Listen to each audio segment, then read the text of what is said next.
Infinix স্মার্টফোনগুলো বেশিরভাগ ক্ষেত্রে আপনার হট সিরিজের সাথেই পরিচিত। তবে এবার আসলে কি ইনফিনিক্স তাদের স্মার্টফোনগুলোকে আসলে কি জাতীয় সিরিজে রূপান্তর করতে যাচ্ছে, যার জন্য হয়তোবা তারা এটার নাম দিয়েছে ইনফিনিক্স নোট 8।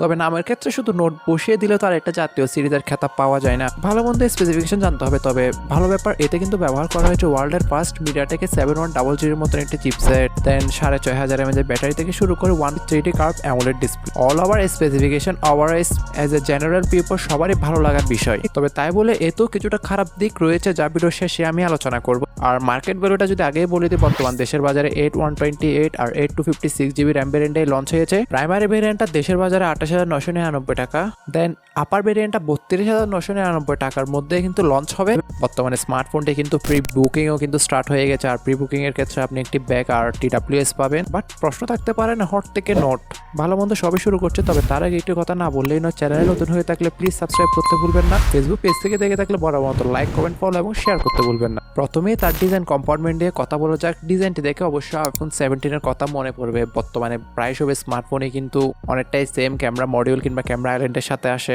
হ্যাঁ, কিছুটা চিপ মনে হবে হাতে নিলে, যেহেতু ফুল বডি প্লাস্টিক। মেবি তারা এখানে ইকো লেদার ভেরিয়েন্টের কোনো একটা অপশন অ্যাভেলেবেল করতে পারে আপনার গ্রিন কালারটির ক্ষেত্রে। আদারওয়াইজ বাকি যে তিনটা দেখতে পাচ্ছেন ওখানে কিন্তু প্লাস্টিকে ব্যবহার করা হয়েছে। ভালো ব্যাপার, এটা কিন্তু আলট্রা লিঙ্কের মতন ফিচারটিকেও ইনক্লুড করেছে, যার মাধ্যমে 900 মিটার রেঞ্জের মধ্যে আপনি সবার সাথে ফ্রিতে কথা বলবেন। মিনস যাদের মোবাইলে এই অপশনটি অ্যাভেলেবেল রয়েছে। ফিজিক্যাল ওভারভিউর কথা উঠলে এখানে সেকেন্ডারি স্পিকার থেকে শুরু করে সেকেন্ডারি মাইক অ্যাজ ইউজুয়াল সবকিছুই থাকছে, বাট থাকছে না হেডফোন জ্যাকের গর্তটি, যেটি বর্তমানে কিছুটা বিলুপ্তির পথে। যেখানে আপনি ওয়ান ট্যাপ AI বাটনটিও পাচ্ছেন।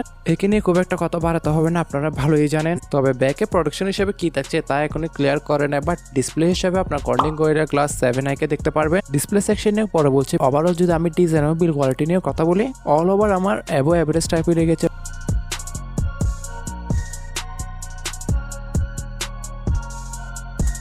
ডিসপ্লে কম্পার্টমেন্ট আসলে ফোনটা আমরা দেখতে পারবো 6.78 ইঞ্চি মাপে 1.5K resolution 3D curve AMOLED display. আর কার্ভ ডিসপ্লে জানেন কন্টেন্ট ওয়াচিং এর ক্ষেত্রে এক প্রকার জীবন্ত ফিল দিবে আপনাকে।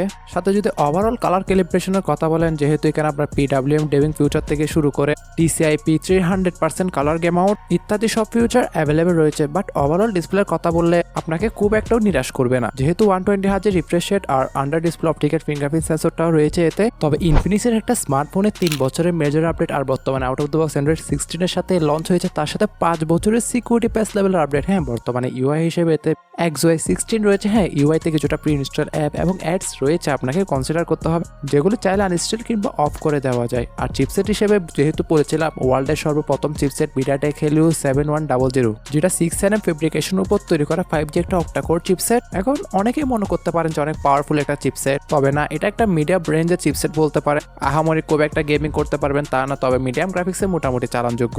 আর চিপসেট সম্পর্কে এখন আহামরি খুব একটা ইন ডিটেলসে যেতে পারছি না, যেটা খুবই শীঘ্রই ইন ডিটেলস ভিডিওগুলোতে আলোচনা করা হবে, যেহেতু সম্পূর্ণ নতুন একটি চিপসেট। তবে ভালো লাগার বিষয়, অন্তত স্কোরে সে 7.5 লাখের প্লাস একটা রেজাল্ট করেছে। আর র্যাম ম্যানেজমেন্টও কিন্তু প্যারা পুষবেন তা না, যেহেতু LPDDR4X এর RAM আর UFS 2.2 এর স্টোরেজ টাইপ রয়েছে এতে। আপনাকে রিড এবং রাইটের স্পিড নিয়ে খুব একটা চিন্তা করতে হবে না। তবে এখন নেগেটিভ পয়েন্টের মধ্যে তার ক্যামেরাটাকে ধরা হবে ব্যাকে 50+ আর একটা AI সেন্সর, মানে এই বাজেটে আসলে এটা মানানযোগ্য না। আর ফ্রন্ট ফেসিং 13 মেগাপিক্সেলের একটি selfie camera. But all over camera algorithm নিয়ে কথা বললে কিছুটা বুস্টেড আর পাঞ্চে খেলা ছবিগুলো সে প্রোভাইড করে। সাথে ডিটেলসের কিছু ঘাটতি রয়েছে, যা জুম করলে বোঝা যায়।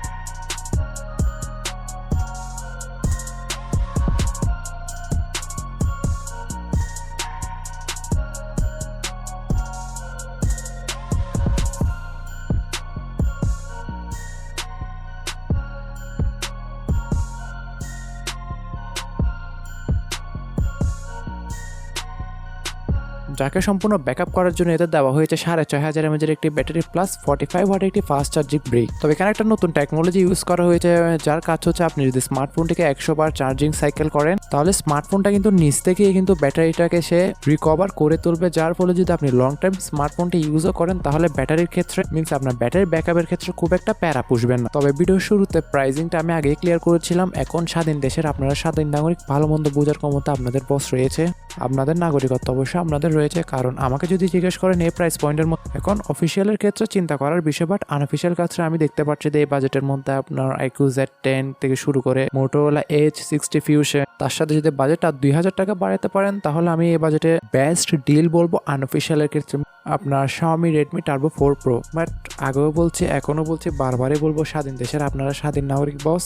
গুড সাইড ব্যাড সাইড বোঝার ক্ষমতা আপনাদের অবশ্যই রেট, বাকিটা আপনাদের উপর। আর কমেন্টে জানাতে বলবেন না স্মার্টফোনটি আপনাদের কেমন লেগেছে, কিংবা কোন প্রাইস পয়েন্টের মধ্যে লঞ্চ হলে এটাকে ভ্যালু ফর মানি বলা যায়।